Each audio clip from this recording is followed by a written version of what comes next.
Welcome back to Reading Bear. Today, we will take a look at some new revenge stories. And if you enjoyed my content, please don't forget to subscribe to my channel and post some bear emojis in the comments. Let's go! The first one is titled, Steal My Spot. Have fun getting out. So I drive a large 80s van with poor visibility and no rear view. Yesterday as I was backing in a parking spot next to my coworker's truck with the passenger side corner of my van just in the spot, I look in the driver's side mirror and a Prius has crammed himself in between me and the spot to squeeze past me. I tried to freak him out by backing within inches of him, but the dude wouldn't back down, so I had to find another spot. Unfortunately for him, my van was full of my coworkers moving between sites, and so was the other truck. Between us we had enough muscle to drag and turn his Prius sideways in the spot, which also had a support pillar for the garage in the back corner. So we wedged him sideways between the pillar and coworker's truck with no way out till he moved his truck. We got food after work that day and took as long as possible. The Prius was still there when we left at 8 p.m. The next and last one is titled, My Girlfriend Cheated on Me with 4 guys, so I got my revenge 4 times over. To this day, a good revenge story gives me a warm, bubbly feeling inside. I believe it comes from this college experience years ago when I got revenge on my cheating girlfriend, and it felt good. I know I'm not supposed to enjoy it, but I can't deny how satisfying it feels, and it's probably one of my favorite feelings in the world, even though I'm ashamed to admit it. So I decided to write my first post about this because I don't tell this story often because it's so extensive and honestly just makes me look bad. I'm going to try my best to not paint a picture where my ex looks as bad as possible and me as innocent as possible. I want to write this accurately as I can, even if it makes me look bad. Bit of context and backstory. I am South African, and the dating culture and family culture I grew up with was drastically different than the culture in the USA. At the time of this story, I played Division I NCAA basketball at a school in the Northeast, so I traveled a lot weekly in different cities and states, and my entire life revolved around this. During the events of this story, I was in the early stages of a horrible drug and alcohol habit. Years after this story, I ended up getting sober and joined a program whose name you can find at the front of almost any phone book. I am sure many people reading this are also sober and will understand how we addicts, alcoholics can be. This story is an effort to explain a character defect that manifested from the events in this story that lead me down a very dark path. However, I don't mean this story to come off in a self-pity kind of way. Lastly, I was always a good kid, I was never troubled. My upbringing was very difficult, but I was able to keep an overall kindness in my spirit to other people and almost always did the right thing or took the high road. When it came to dating, I knew people cheated in relationships, but at the time of this story I always chalked it up to other people not doing things the way I did. I never really thought it would happen to me. I always thought that because I was a 5-star boyfriend and my amazing choice in women, infidelity would never be a part of my dating journey. I was a naive. I really thought highly of myself and also had a real arrogance like any guy in his early 20s, I guess. The build-up. I was in my junior year in university. I had been single for about a year after me and my high school girlfriend finally broke up after 3 years. I checked that relationship off as my learning experience, and I now knew what to look for in my next girlfriend. The next woman I chose to have a relationship with, I would most likely marry and start my future with. I know I was young and dumb and thought I knew everything. I had my eye on this girl at my school, we will call her Lisa. I saw Lisa around the collegiate athletic facility, the university team's training grounds, and locker rooms. Lisa ran for the track team and was damn good. The various athletic teams often had parties, and I knew that the first one I saw her at I would introduce myself and try to chat her up a bit and see where it led.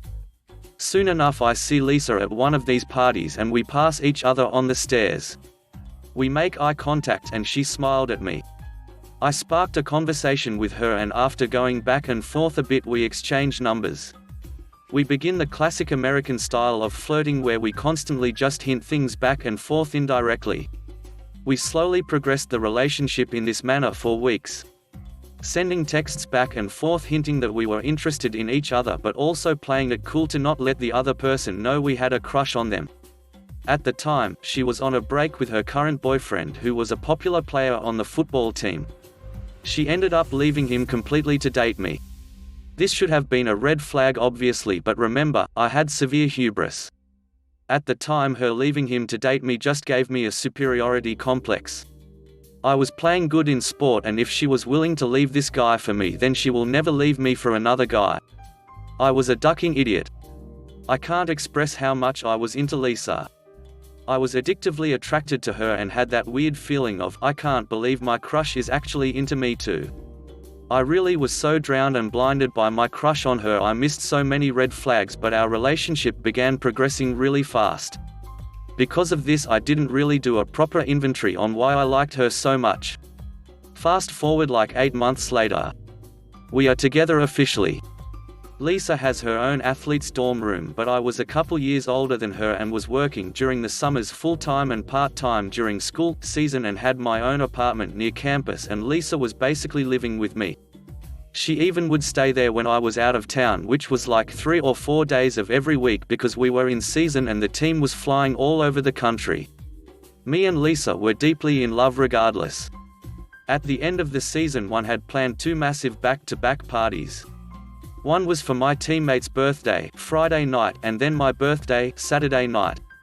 They just happened to be one day after the other and luckily landed on a Friday and Saturday night. Me and Lisa got drunk Friday night and had some unprotected sex. Lisa kept a period tracking calendar app on her phone. She was asleep and I drunkenly remembered she always marked down in her calendar when we had unprotected sex, so she knew if she should be worried if she missed her period.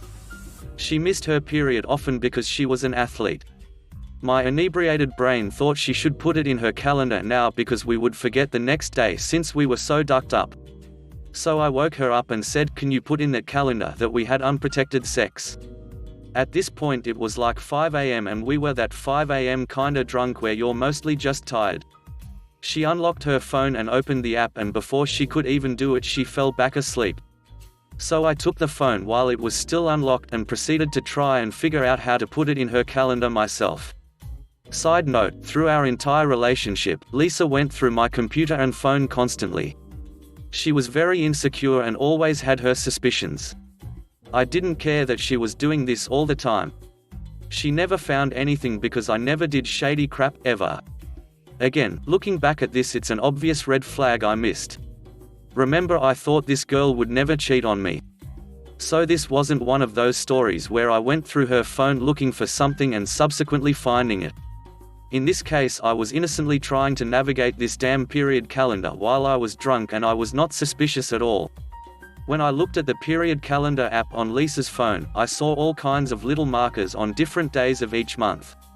Each marker was a different color, so I opened one to see what the color coding meant. I saw that red was obviously symboling her period, and then there was also black markers that showed when she had unprotected sex. This is when my heart sank into my stomach. This ducking calendar was peppered with black markers. It looked like a checkerboard with only a handful of red pieces left and all the ducking black ones. There were black markers on dates that I was in a different city playing basketball. I proceeded to open all of black markers going back for our entire relationship. We did not have unprotected sex very often. Maybe once or twice a month.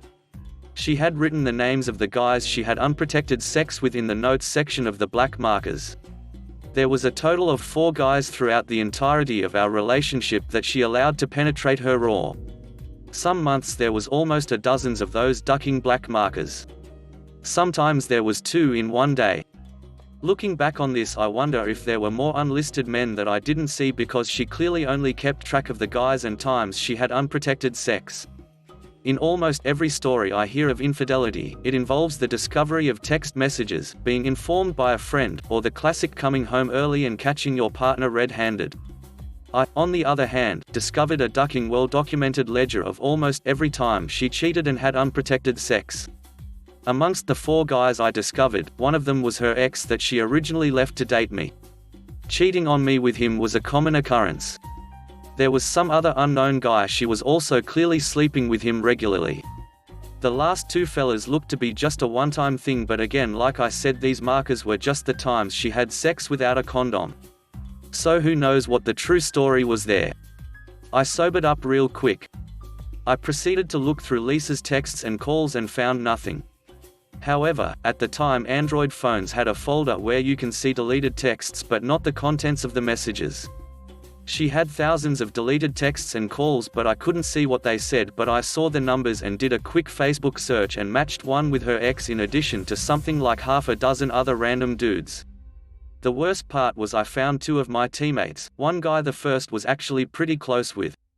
I just put the phone down after a few minutes. The evidence was overwhelming.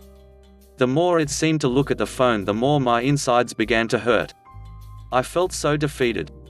I can't fully describe the feeling, but I'm sure anyone reading this that caught a significant other cheating knows what I'm talking about. I felt so stupid for trusting her and having no suspicions of her. I couldn't stop thinking about how I regretted all the times that I had an opportunity to cheat and remain faithful to Lisa. I felt like an idiot for not cheating her when I could have. My loyalty felt like a waste. I know it sounds ridiculous and irrelevant to the fact that she was unfaithful. I think I obsessed over that because if I had cheated as well I wouldn't have hurt so much in that moment. All I could think about was about how much I was hurt. I would do anything to not feel the pain and embarrassment anymore. Am I the only one who thought this way after catching their partner cheating? I'm curious about this. I proceeded to leave my apartment and go for a long walk. I had never felt the emotions that were coming up and didn't know how to process them. My ego felt like it was literally dismantled in front of me. I wasn't sure what to do and I was too embarrassed to tell anyone. My sadness quickly turned to anger. I knew I was gonna get my revenge, I just didn't know how yet. I was seething with rage and wanted to make sure she never recovered from this. My roommate, teammate and best friend at the who was sleeping on the couch in my living room, we will call him Bonko, an Eastern European kid who stood 7 foot tall and was as Russian in demeanor as you can imagine. He also had an equally ridiculous RL name, hence, Bonko. Well, Bonko called me shortly after I started my walk. I answered and he asked where I was. I asked him to keep this between us, and told him what happened. He stays on the phone and goes into my room and I hear him in his Russian accent yell at her, "Yo witch, you cheated on op?" Then I faintly hear her inaudibly say something in the background and him yelling at her to get out of the apartment. After hearing some scuffling, Bonko gets back on the line and says, "Yo, she gone, come back and let's talk." I head back home and me and Bonko go over what had happened. Things don't get sappy because we are both complete alpha males who both come from cultures where men don't cry, and neither of us really knew what to say or do in this situation. He makes his best attempt to comfort me and says, "Tonight is your birthday, we gonna get ducked up and find you some sluts." Duck her. I never liked her anyway. Oh yeah, this day was my birthday, forgot about that part. Me and Bonko go out for breakfast. I am still a little drunk. My phone is blowing up with calls and texts from Lisa. I tell her I saw everything on her phone and I can't stand to speak with her or look at her. She keeps trying to convince me to let her come to my birthday party and I make it clear I don't want her there. She clearly was concerned about exactly what Bonko suggested to me earlier when me and him chatted. Lisa's entire reputation and popularity revolved around the fact that she was dating me. I think most people didn't like her in the first place but put up with her because we were together. She knew that if I acted single at my birthday party and she didn't show up, everyone would know something was askew. I think Lisa was more worried about being embarrassed than our relationship. I don't remember much of what happened that night. But one of my friends sent me a little package for my birthday from California filled with some really good weed, hash, moon rocks, some pills and the devil's dandruff, and I proceeded to do a glorious swan dive into an intoxicated oblivion. All I remember is sitting on my chair at the pregame for my party. There was 2 girls sitting on the arms of the chair and I still have a photo of that moment and I remember it vividly. We were preparing to head out. I had a few tables downtown at a popular nightclub. The booze and drugs were the only thing that made me feel normal. I had my sunglasses on and clearly had that happy loaded grin on my face. The longer you look at the photo of me on that chair, you can tell I'm hiding a huge amount of hurt. Sitting on that chair, the cocktail of drugs start to take effect. This was the first time I ever used substances not to party but to feel better. to make me feel normal. I remember thinking, I want to feel this way for the rest of my life. I am never going to hurt like that ever again. With drugs, I have control and no one can hurt me again. Oh, how ironic that turns out to be years down the line. I told my teammates and friends that me and Lisa were done when they asked why she wasn't at the party. I didn't tell them why though. I also didn't show them that I was affected by it in any way and just played it cool. I tried to focus everyone on the party ahead of us. The revenge. So this is one of those revenge stories where it was only half planned. I knew I wanted to get revenge on Lisa for hurting me so much. But I kind of just improvised as opportunities came up. My original kind spirit had died at my birthday on that chair. All my morals went out the window. I never cheated in relationships, therefore I believed I would never get cheated on. I realize now how dumb that is, but that's what I thought at the time. I didn't care what collateral damage I caused as long as my mission to hurt Lisa as much as possible was accomplished. So continued every day of my life with this new selfish mindset. I was sitting at my computer later that next week skimming Facebook when I saw the profile of one of her track teammates on my feed. That's when I had my first vengeful idea. I decided I was going to attempt to get her teammates to bite the bait that I was about to cast out into the water. Though I didn't have proof she hooked up with my teammates, she was clearly trying to hide conversations between them. So I was going to see how many people who are close to here I could passionately hug. Luckily I had more options than she had when cheating on me. A women's track team is much larger than a men's basketball team. Also much better looking. Lisa's teammate I originally spotted on my Facebook had a boyfriend, but I thought, clearly everyone cheats, let's see if it's true. I proceed to do the little flirty social media dance with her. You know, the one where I like a couple of her photos, she likes a couple of mine back. I shoot her a message and bam. She's at my house in my bed about a week later. I proceed to do something similar to other teammates of hers. All on her 4x4 relay team coincidentally. 2 of the 3 girls I passionately hugged had boyfriends and subsequently cheated on them with me, which gave me some real mixed emotions. It stroked my broken ego and also made me bitter and sad. Giving me one of those women ain't crap. None of them are loyal attitudes. This is such a typical story of while fighting monsters I became a monster. This actually became my go-to strategy because it accomplished 2 things in my ducked-up mind. It exposed a cheater, but more importantly, if they were willing to cheat on their boyfriends they would, be more secretive about it, which meant the drama that would ensue when it came out would be elevated, and b, it made me feel better about Lisa cheating because it proved it wasn't me that was the problem. It was women that were the problem. I know it's ducked up, but that's what I thought back then. I started to collect something from every girl that I hooked up with, like a bra, a pair of panties, or some jewelry, etc. Not for some creepy reason, but this is important later and was a part of my plan. Sometimes I didn't even have to try. One girl left a pair of very distinguishable shoes.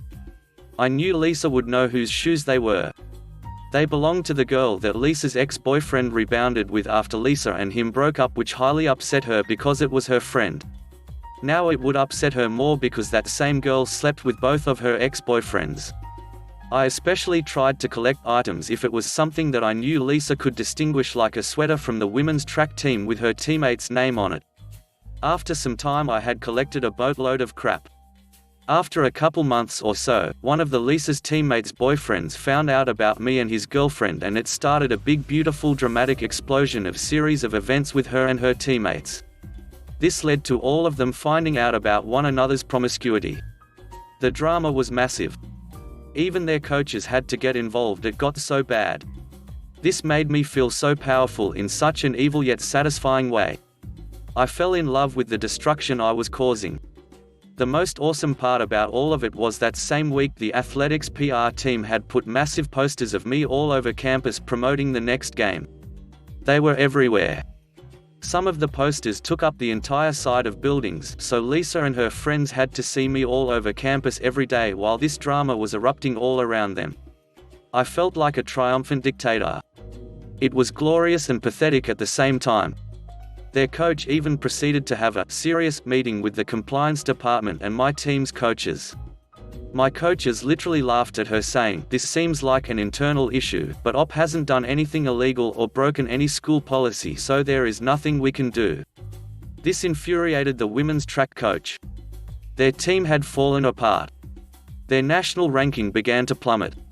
Then Lisa's coach even got in trouble for being caught tearing down some of the smaller posters of me on campus in raging temper tantrum. I loved all of it. I continued to add fuel to the fire, posting photos of me with girls, smiling, being happy every chance I could on Facebook and Instagram. But under it all, I was bitter.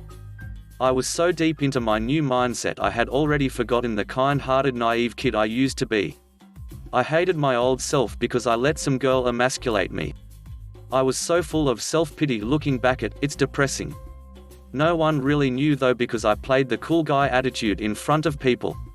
There was even a girl on campus on one of the sports teams who claimed that she was pregnant with my kid after I pretended to like her the same way I did with all of the other girls on Lisa's team, and soon as we passionately hugged, I moved on. It's a long story, but it turned out she wasn't pregnant, but the news or press that came from that further dug the knife deeper into Lisa's side.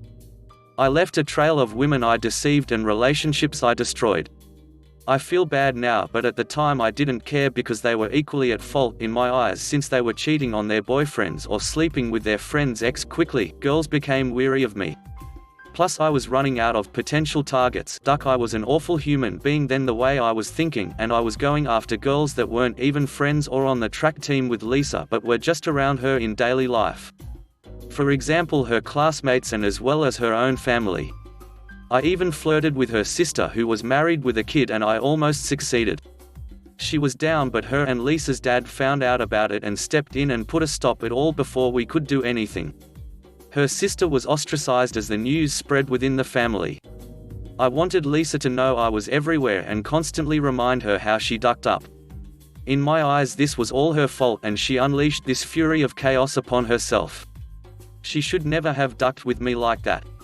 Lisa had to take an extended medical leave because of her depression and mental health issues she was experiencing from the whole situation. She was becoming suicidal. She even had to go on medication and lost tons of weight. She began to look extremely unhealthy.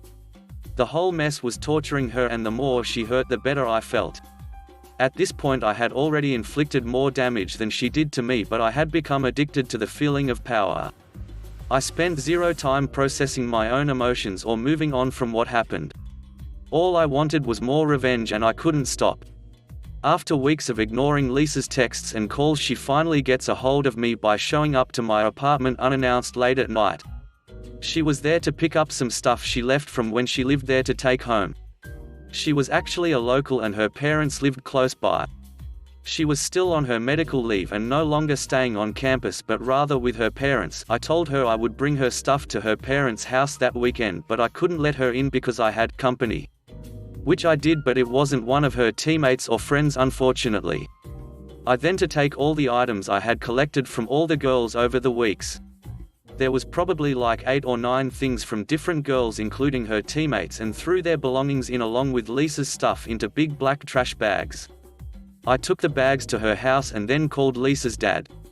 I told him I left her stuff on his porch and to inform his demon daughter. Me and Lisa's dad actually really got along, and he even took my side after Lisa and I broke up. But after all these events transpired, he obviously had a negative opinion of me. 15 minutes after I get off the phone with her Lisa's dad, I get a call from Lisa. I answer because I want to hear her reaction to having all these other girls' crap mixed in with hers. She was sobbing uncontrollably. It sounded like that half-crying, half-mumbling thing people do when they are hysterical. She wasn't even angry, just desperately begging me to point to stop my tyranny. I just smiled and baked in the glory of hearing her hurt. I responded, "Why were there other guys in our relationship? You mixed them into our relationship like I mixed other girls' crap into your crap." It's perfect little ironic metaphor. I thought it sounded cool at the time and was real proud of myself. I later found out from one of Lisa's friends, who knew she was cheating on me during our relationship, that Lisa was convinced I was the one cheating on her because I was always out of town. This doesn't make sense since I was out of town because of basketball, a very legit excuse. Not just randomly on my own accord. You could literally see my schedule on the school's website. I kept in contact with her constantly when I was gone, but obviously when I had practice or team meetings I couldn't be on my phone. But she didn't have the logic in her brain to figure this out, I guess. I assume it's just an excuse she made to protect her insecurities about the whole fiasco or to keep face with people who knew she was cheating. Months go by.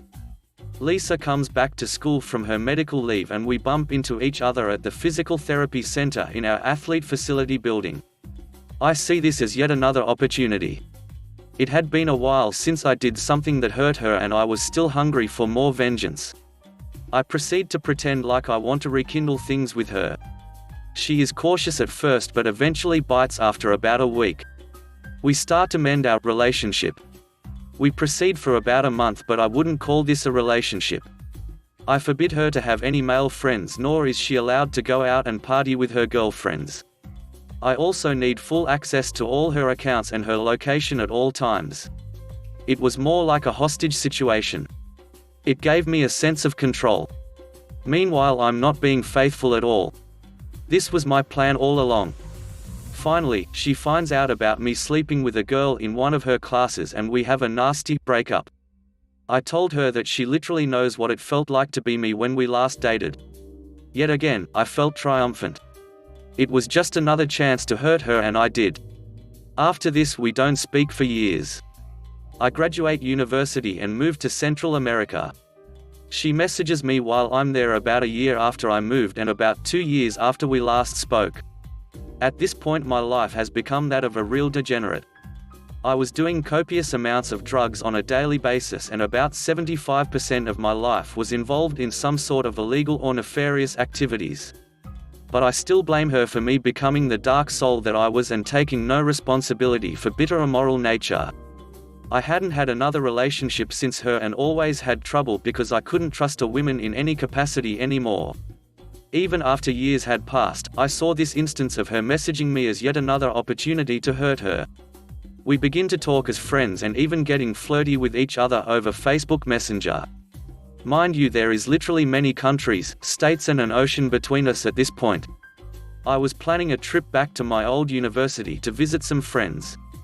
However, I told her was different. I explained to her I was moving back to the city for a new job I was just offered. We decide to meet up when I get back and see if there is anything worth saving between us. I had put on my best acting hat and try to seem like I've put our past behind us. However, I'm just as vengeful now as I was years ago. She's finishing up her last year at university and I make the trip back to the USA. I meet Lisa at a coffee shop when I arrive. We spend the entire night together. From her point of view, it really looks like we had moved past our differences and what happened. We could actually work things out. However, I'm not moving back, obviously, like I told her. I am only stay 2 nights. She doesn't know this. After hooking up a few times and spending 2 days together, without mentioning anything to her about me leaving, I pack my things and get back on a plane back to Central America. I blocked her on all my social media and communication outlets. This time I could only fantasize about what happened to her when I disappeared after she thought I had moved back and supposedly was ready to give our relationship another try. This time, however, it wasn't as satisfying as my previous plots of revenge. My drug habit and lifestyle only got worse every year. 3 years later I was hospitalized and almost died because of my extended drug use. I was never sober a full 24 hours after that day that went through that ducking period calendar. Looking back, as much pain as I might have caused her with my vengeful life, my new identity that consumed my old one was so tainted with a dark spirit at heart. I think I honestly did more harm to myself with my actions and led me to down the road where I had no morals anymore. Though I spent the entirety of this story telling everyone of how I kept getting revenge at my ex for cheating on me, as satisfying as it was, I wish I would have spent an equal amount of energy healing myself from the incident.